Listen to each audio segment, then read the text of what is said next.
João Marcos Buch, o juiz da resistência, os direitos humanos e a população carcerária nacional. Episódio 1: Estrutura social, prisão e os ismos estruturais.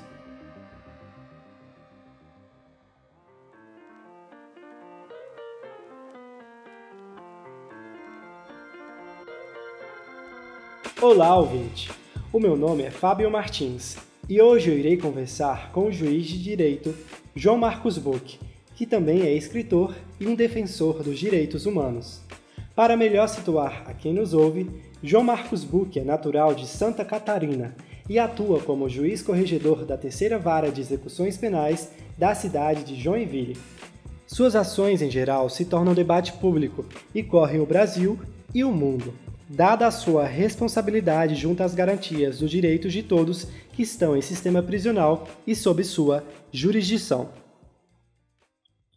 Doutor João Marcos, muito obrigado por dispor de seu tempo para estar aqui conosco em São Paulo.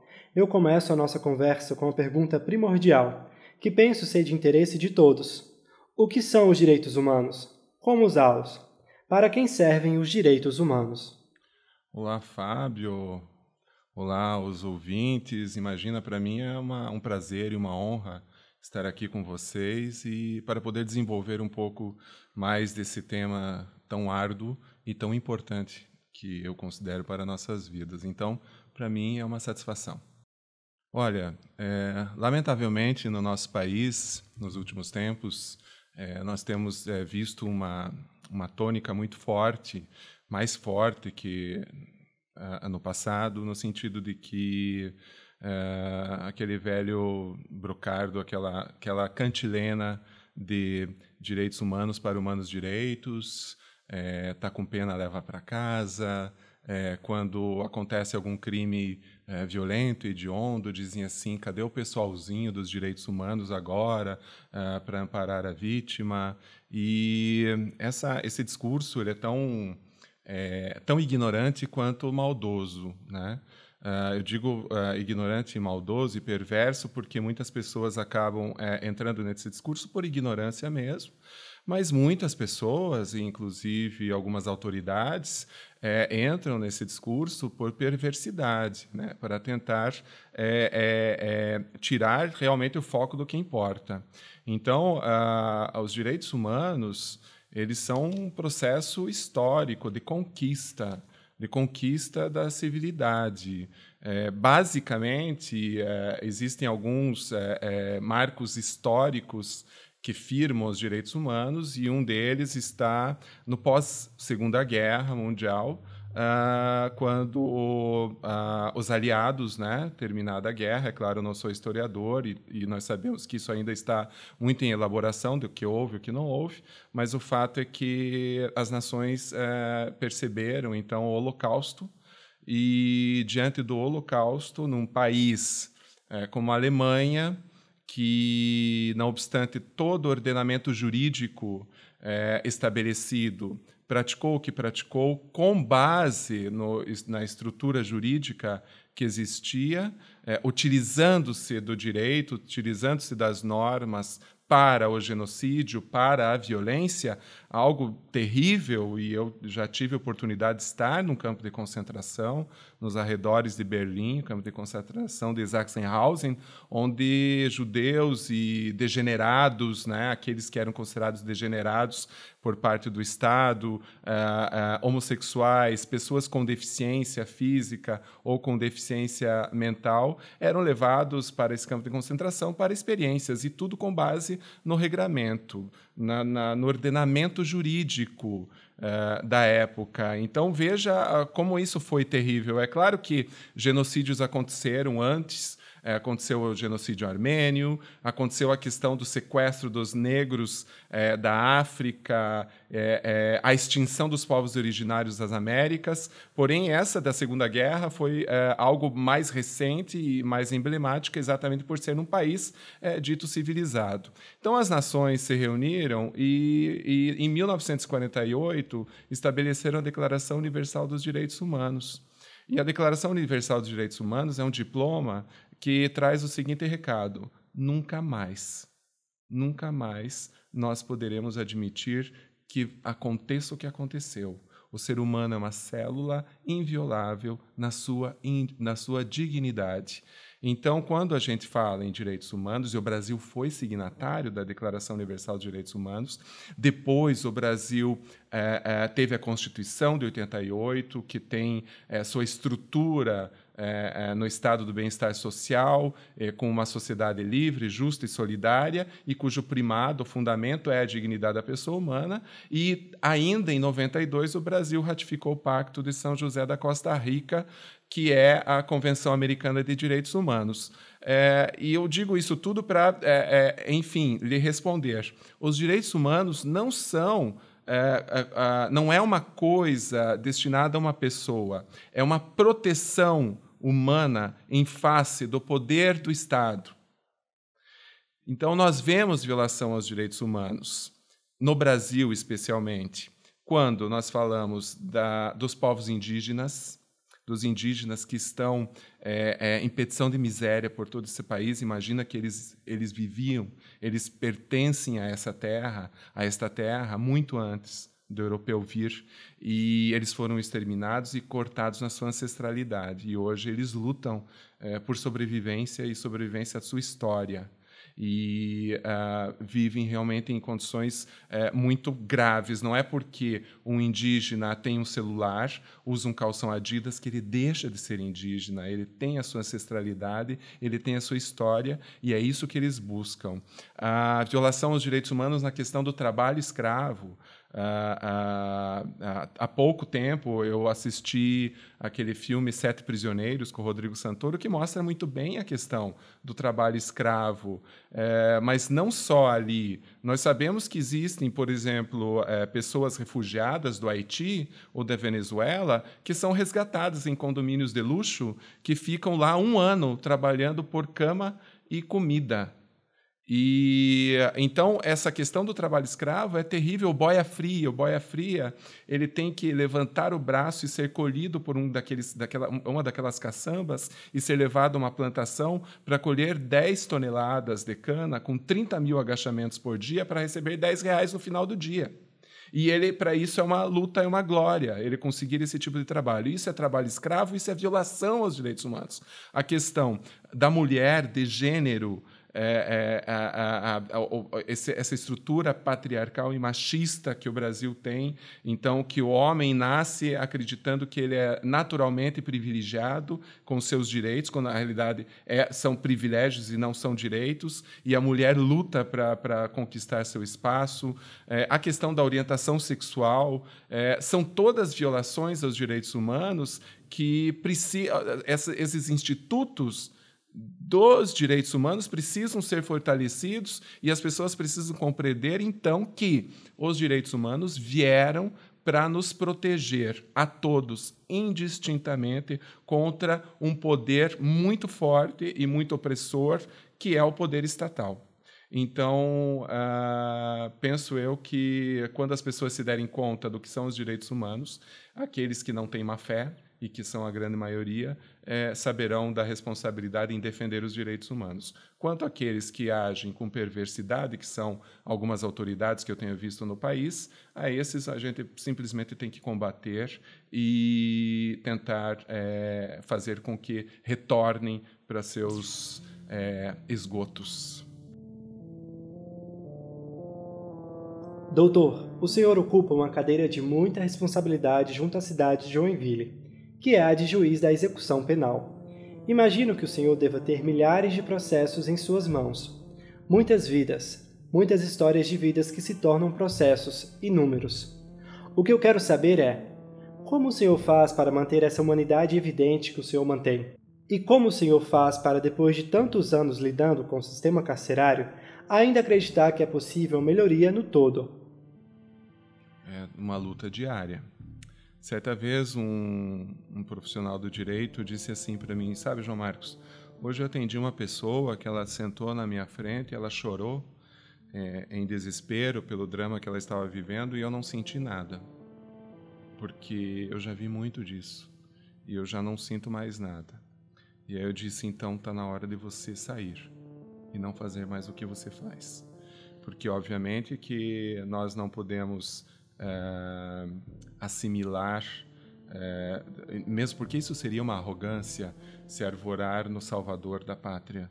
Não, isso não pode acontecer. Nós temos que ter a consciência de que nós somos seres humanos e que não temos o domínio de tudo e que algumas coisas simplesmente acontecerão e talvez ter uma atitude estoica, né? Aceitar as coisas como elas são, mas ao mesmo tempo aceitar que você não tem o poder de modificar aquilo, mas ao mesmo tempo precisa ter sensibilidade de entender a individualidade de cada caso.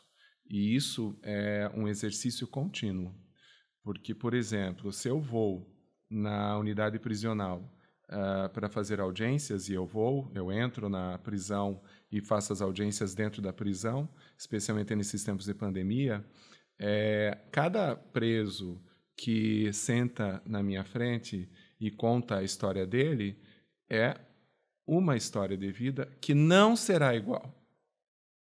Pode ser que a narrativa se repita, mas ela nunca será igual.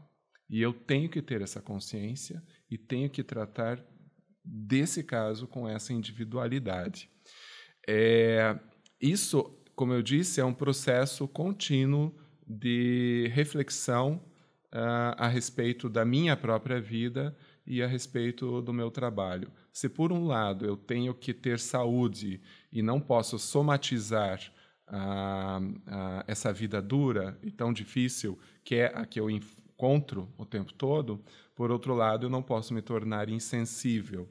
Eu acredito que é o equilíbrio, né? É o equilíbrio entre um e outro. Mas são realmente milhares de casos e, às vezes, eu me pergunto até quando eu vou conseguir enfrentar isso tudo. Estou conseguindo, mas não é nada fácil. O custo é grande, e especialmente o custo pessoal. E vou um pouco além. Quando esse trabalho que é desenvolvido de tentativa de resgate de dignidade não é entendido dentro do próprio sistema. Esses tempos eu utilizei a expressão fogo amigo. E alguém me disse assim, não é fogo amigo. Isso é uma ausência de compromisso com os princípios de caráter. E isso acontece dentro do sistema. E ali é realmente muito difícil você, o tempo todo, se defender, sabendo que você tem esse dever de continuar nesse trabalho, porque muitas pessoas, a miséria das pessoas é muito maior e incomparável àquela que eu sinto. Mas, enfim, um dia depois do outro.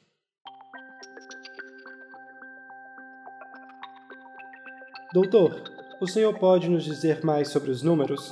Quantas pessoas temos presas em solo brasileiro? O senhor pode nos dizer quantas vagas há para todos? E pode nos falar sobre o problema da superlotação? Sim, os números não são exatos. O Departamento Penitenciário Nacional diz um número, o Conselho Nacional de Justiça diz outro, mas, em geral, ao que parece, são mais de 800 mil pessoas presas no país. Essas 800 mil pessoas estão presas em locais insalubres, em locais sem ventilação, em locais sem água corrente, sem acesso à saúde, muitas vezes mulheres presas sem acesso a produtos íntimos de higiene, precisando usar miolo de pão como absorvente. E essa realidade é porque a superlotação é terrível. São mais de 800 mil pessoas para cerca da metade de vagas, 400 mil vagas. Então, no Brasil, só muda o CEP.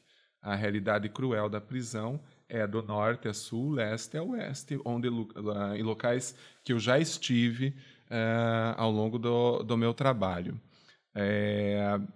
Mas, assim, essa é uma realidade que não é de agora. Nós temos que ser francos. Nós vivemos uma pandemia, a pandemia da Covid. Porém, a pandemia no sistema prisional já é de décadas.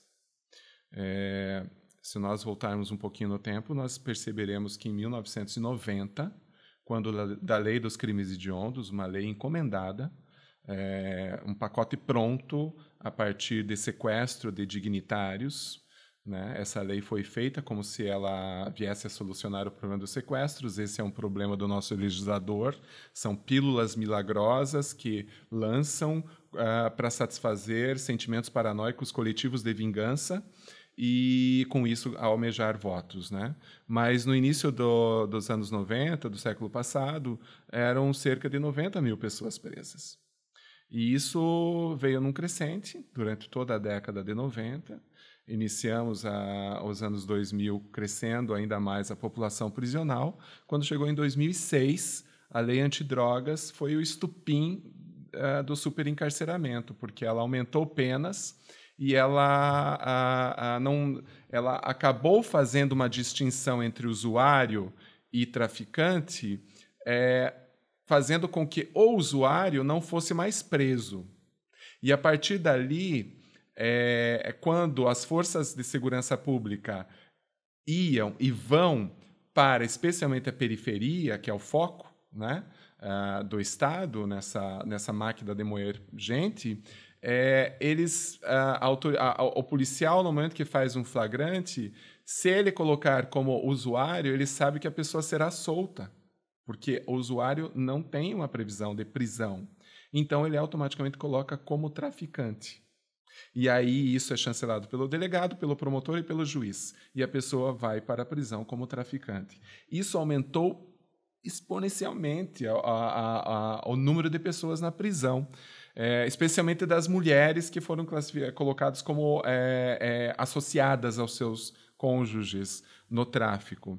E então foi crescendo muito. Nos anos de 2011, 2012, houve uma tentativa do governo federal de desconstruir essa cultura de encarceramento em massa, através de alternativas penais, através de penas alternativas restritivas de direitos, através de justiça restaurativa, que é algo externo à justiça, que faz com que a pessoa perceba a dor que ela causou, faz com que a vítima consiga superar o trauma causado pela violência. Isso é justiça restaurativa, mas isso tudo veio por água abaixo em 2016, quando houve, então, o impeachment, e o governo que sucedeu paralisou todos esses projetos, e agora, a partir de 2019, esses projetos efetivamente foram extintos, e a ótica do governo federal é superencarcerar.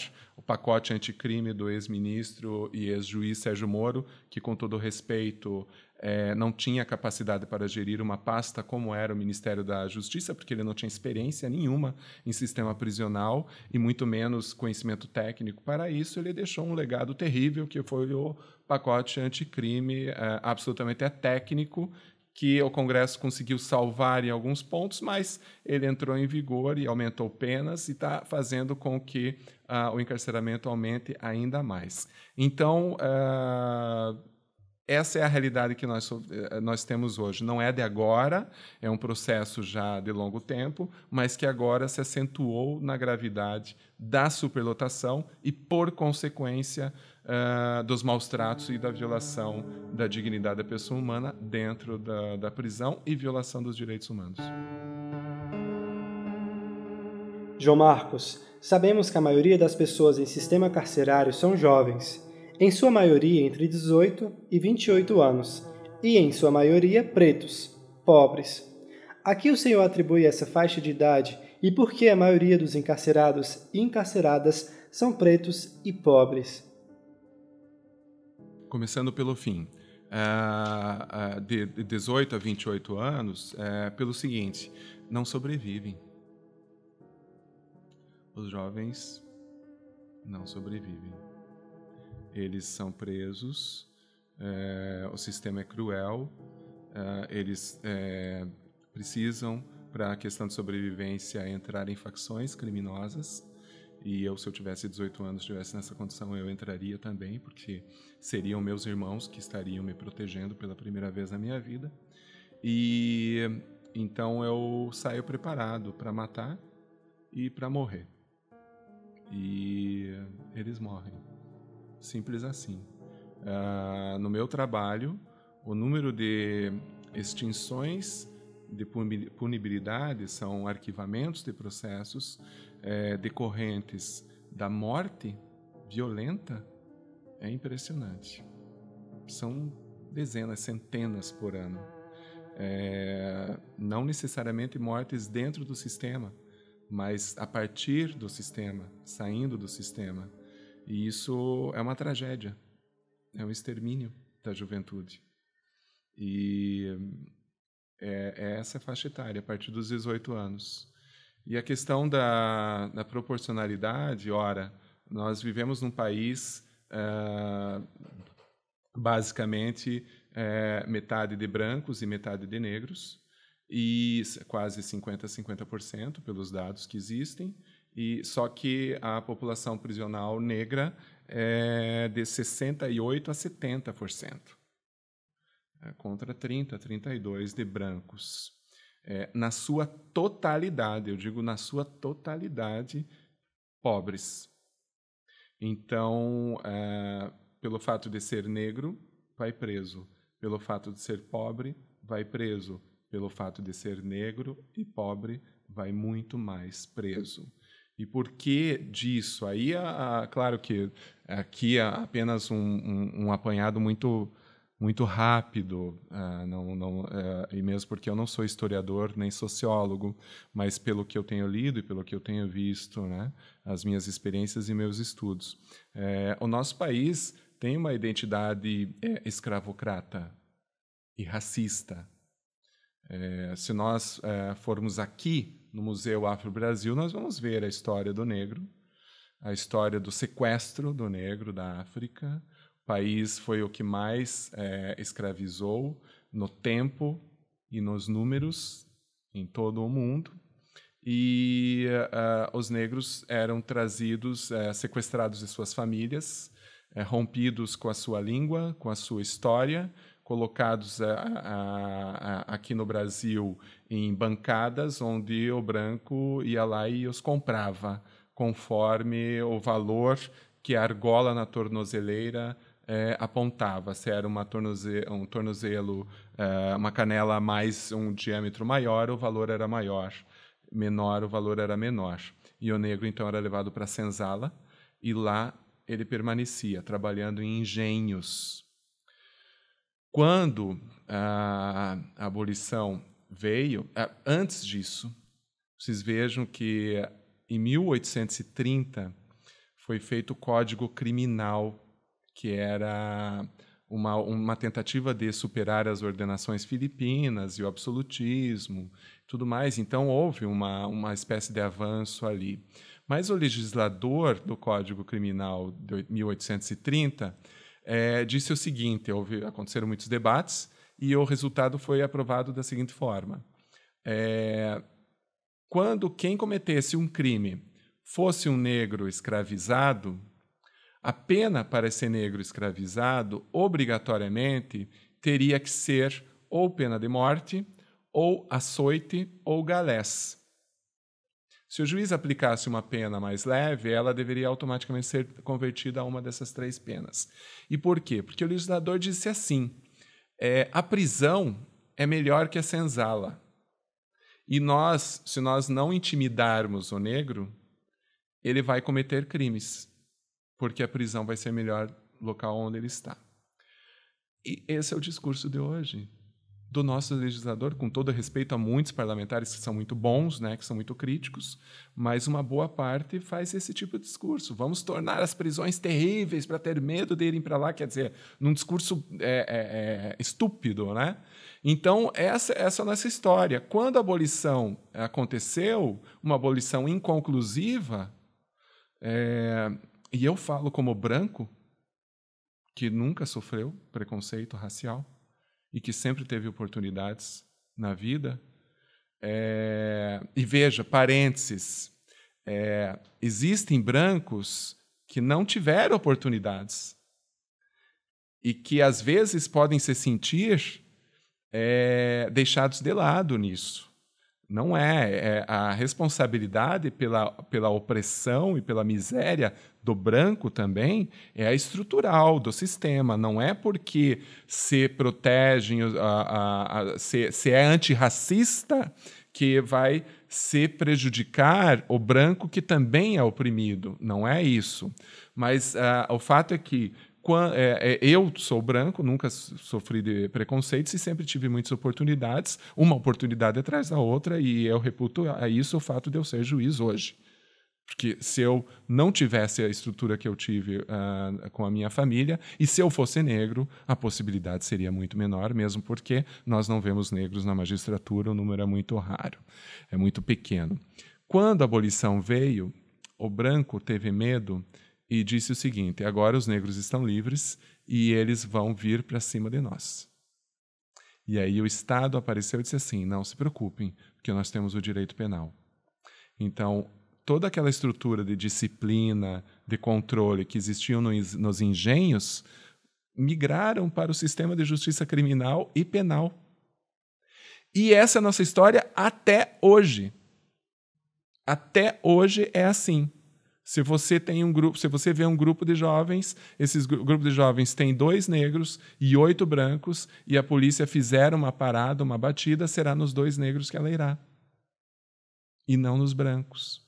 Então, esse o resultado do nosso Estado. A gente costuma dizer atualmente que é uma necropolítica, que é o uso da violência num país racista, patriarcal, colonialista, para manter o controle das populações negras e populações pobres. É isso.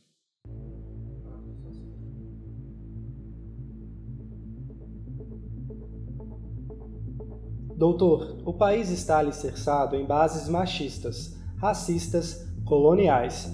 O desrespeito e a desumanização são visíveis em todas as esferas. Mas o sistema prisional ainda é maior. O senhor pode nos dizer de onde vem tudo isso e como isso pode ser modificado? Como eu estava falando, o nosso país, aquilo que a gente vive aqui fora, de machismo, de racismo, de violência, né, opressão, especialmente contra as camadas mais vulnerabilizadas da população, é reproduzido dentro do sistema prisional e com mais incisividade. Então, se fora isso acontece por uma espécie de omissão do Estado, dentro do sistema prisional, isso acontece por ação do Estado. Diariamente, a violação aos direitos humanos acontece ativamente dentro do sistema prisional. Por todo esse nosso histórico, né? O Brasil não elaborou bem ainda a sua história de escravidão, a sua história da ditadura, dos tempos de exceção, né?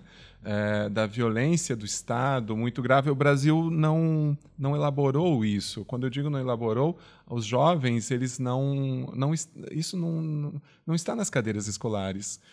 Se nós percebermos, por exemplo, na Alemanha, se eu não me engano, a partir de 11, 12 anos, dentro da grade escolar, tem a história do nazismo, tem a história da Segunda Guerra.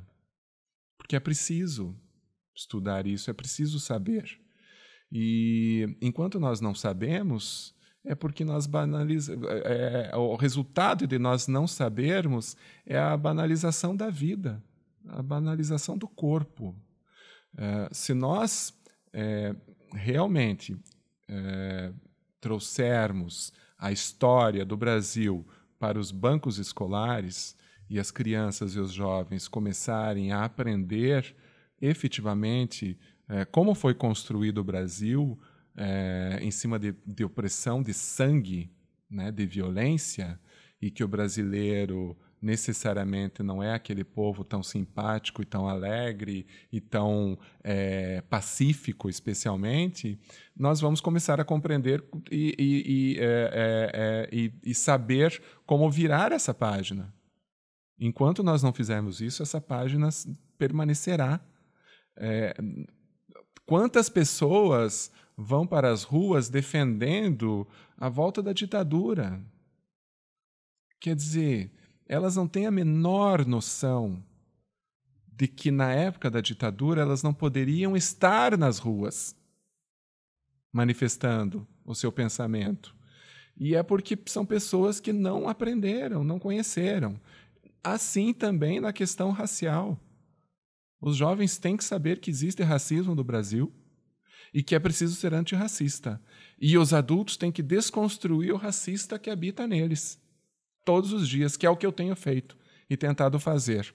É só dessa forma que nós vamos virar essa página e superar todo esse estado de coisas tão cruel que o Brasil vive. Do contrário, nós patinaremos um dia depois do outro.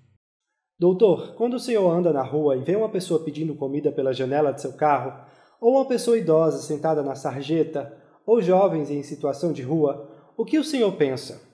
Que país é esse, Dr. João Marcos Buch? Que país, né?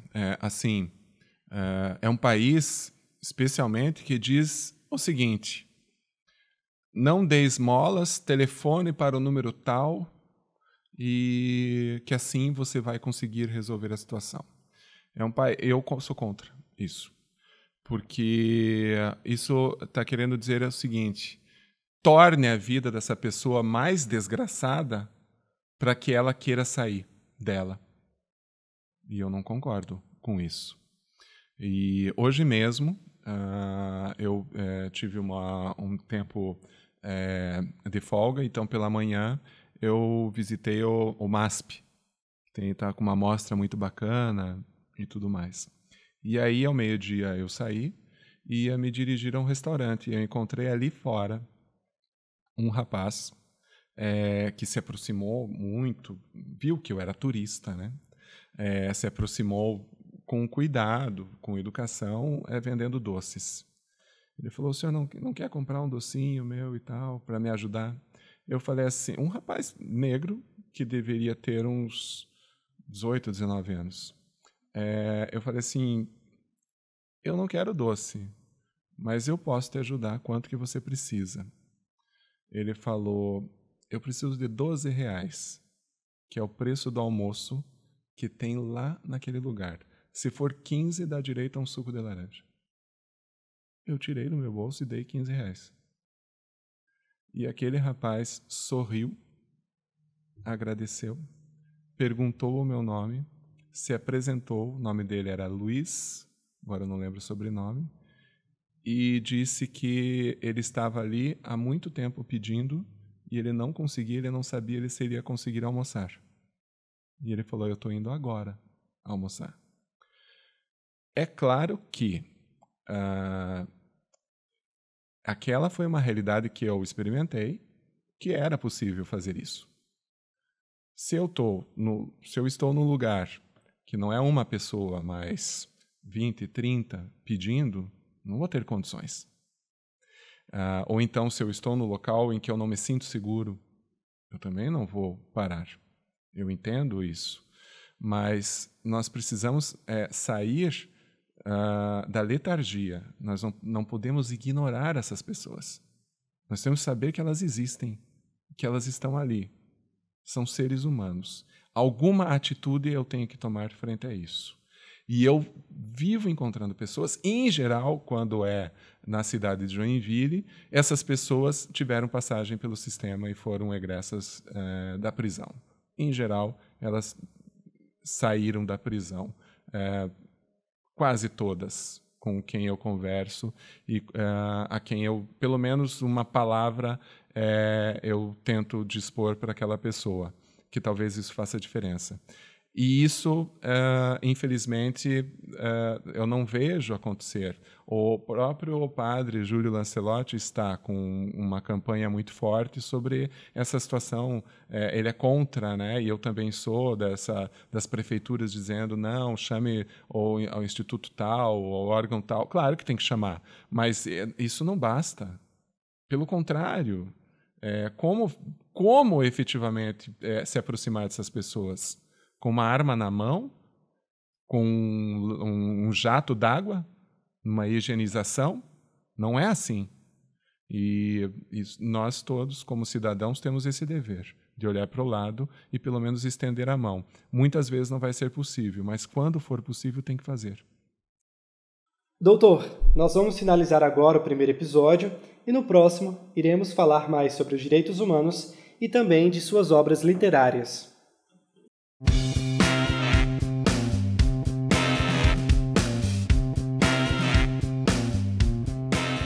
Esse foi o primeiro episódio de João Marcos Buch, o juiz da resistência, os direitos humanos e a população carcerária nacional.